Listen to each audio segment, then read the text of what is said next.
দীঘার জগন্নাথ মন্দিরে গিয়ে একটা বাজে এক্সপিরিয়েন্সের সম্মুখীন হয়েছিলাম। চলো সবটা তোমাদের সাথে ভিডিওতে শেয়ার করব, তার জন্য ভিডিওটা স্কিপ না করে পুরোটা দেখতে থেকো। সো হ্যালো এভরিওয়ান, আমি Sneha, welcome back to my another mini vlog.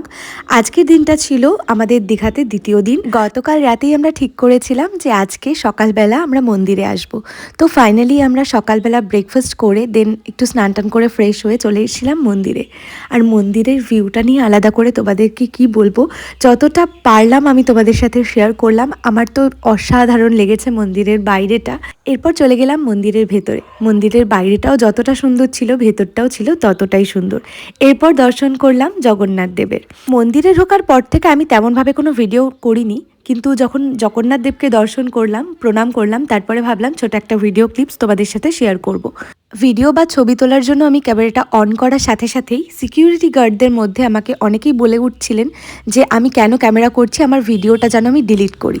এক্ষেত্রে বলে রাখি, যারা যারা মন্দিরের ভেতরে ঢুকে ছবি ভিডিও তুলছিলেন তাদের প্রত্যেককেই বারণ করা হচ্ছিল ছবি ভিডিও তোলার জন্য। ফোন বা ক্যামেরা যখন অ্যালাউড রয়েছে মন্দিরের ভেতরে, তখন সবাই রীতিমতন ছবি ভিডিও তুলছেন।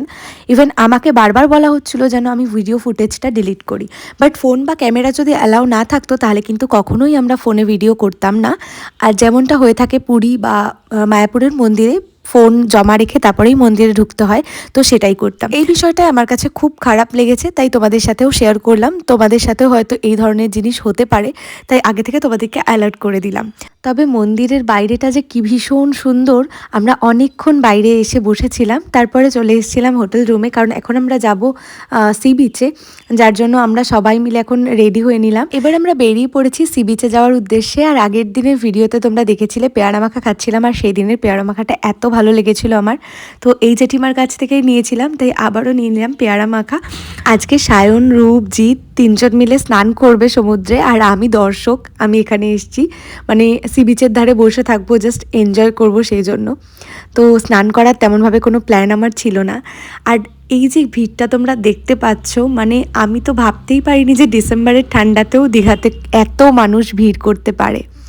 তো যাই হোক, আমি আর বাবি বসেছিলাম, বাবিকে এখানে পেয়ারা দিয়েছিলাম, আর আমি খাচ্ছিলাম পেয়ারা মাখা। পেয়ারা মাখাটা ভীষণ ঝাল ছিল, তবে খেতে ভীষণ টেস্টি লেগেছে।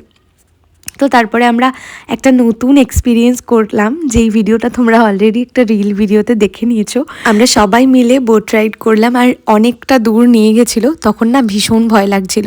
আসলে বাবির মতো অনেক বাচ্চারা বোট রাইড করছিল মা বাবার সাথে, তো ওকে তো আমাদের রাখার কোনো রকম জায়গা ছিল না। কেউ যদি যেত আমাদের সঙ্গে বড়রা, তাদের কাছে হয়তো রেখে যেতে পারতাম, বাট বাবিকে তো রেখে যেতে পারবো না। তার জন্য আমরা সবাই মিলেই বোট রাইড করেছি। আর সব থেকে বড় কথা, বাবি ভীষণ এনজয় করেছে। আগের বছর তো বাবি একদমই স্নান করতে চাইছিল না, আর বালিতে পাই দিতে চাইছিল না। বাট এইবার দেখলাম ও সমুদ্র দেখে বেশ এক্সাইটেড, তাই ওর পাপা ওকে নিয়ে গেছিল সমুদ্রের জলে একটু পা ভেজাতে। বাট এত বড় একটা ঢেউ এসেছে যে ওর প্যান্টও ভিজে গেছিল, সেই জন্য ওকে এরকমভাবে ডাইপার পরিয়েই নিয়ে যেতে হচ্ছে। নিউ দীঘাতে আমরা যে হোটেলে রয়েছি সেখানে কিন্তু রেস্টুরেন্ট রয়েছে। আমরা সকাল পর্যন্ত আজকে সেখানেই খাওয়া দাওয়া করেছিলাম গতকাল থেকে। তো আজকে ভেবেছিলাম অন্য একটা রেস্টুরেন্ট থেকে খাবো, যেহেতু সবার খুব খিদে পেয়ে গেছিলো স্নান টান করে। তো আমরা চলে এসেছিলাম একটা রেস্টুরেন্টে। তো আজকের মেনুতে ছিল ভাত, ঝুড়ো আলু ভাজা, ডাল, আমরা এক্সট্রা করে নিয়েছিলাম চিকেন। তো খাওয়া দাওয়া কমপ্লিট করে আমরা একটু রেস্ট নিয়েছিলাম। তারপর সন্ধ্যেবেলার দিকে ভাবলাম বাবিকে নিয়ে একটু ঢেউসাগর পার্কে যাব। টিকিট কেটে ঢেউসাগর পার্কের ভেতরে গেলাম। আর আগের বছর যখন এসেছিলাম তখন অনেক কিছু দেখার মতন ছিল, বাবি যেগুলো দেখে মজা পাচ্ছিল। তো ওকে একটু আনন্দ দেওয়ার জন্যই আমরা ভাবলাম যে পার্কে নিয়ে আসি। তো বাচ্চাদের অনেক রকম অ্যাক্টিভিটিও কিন্তু আগের বছর ছিল, যেটা এই বছর একদমই কিছু নেই। অনেক র্যাবিট পাখি ছিল, সেগুলোও এই বছরটা কিছুই দেখলাম না। ঢেউসাগর পার্কে এসে ওভারঅল এক্সপিরিয়েন্স আমাদের খুবই খারাপ। আমরা ভীষণ ডিসঅ্যাপয়েন্টেড হয়েছিলাম। স্পেশালি যারা বাচ্চা নিয়ে ঢেউসাগর পার্কে রিসেন্টলি এসেছো, তারা আমার কথার সাথে রিলেট করতে পারবে।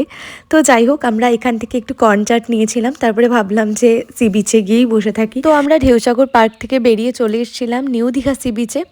নিউ দীঘা সি বিচে এসেই ফার্স্টে খেলাম একটু কফি। বাবিকে ওর পাপা একটা পাঁপড় কিনে দিয়েছে, ও বসে বসে সেটাই খাচ্ছে। তো সেই ছোটোবেলায় আমরা যেই ইয়েলো কালারের পাঁপড়গুলো খেতাম স্টিকের মতন, সেগুলো নিয়েও ঠিক যেমনভাবে ছোটোবেলায় আমরা সবাই খেতাম সেরকমভাবেই খাচ্ছিল। তো ওকে দেখে না আমার ছোটোবেলার কথা মনে পড়ে যাচ্ছিল। তো যাই হোক, কফিটা এনজয় করলাম। তারপরে আমরা একটু মার্কেটের দিকে গেলাম, কারণ নিউ দীঘা মার্কেটটা সেরকমভাবে ঘোরা হয়নি আমাদের। তো এখানে এসে একটা কাবাবের দোকান চোখে পড়লো, তো ভাবলাম একটু কাবাব খাওয়া যাক।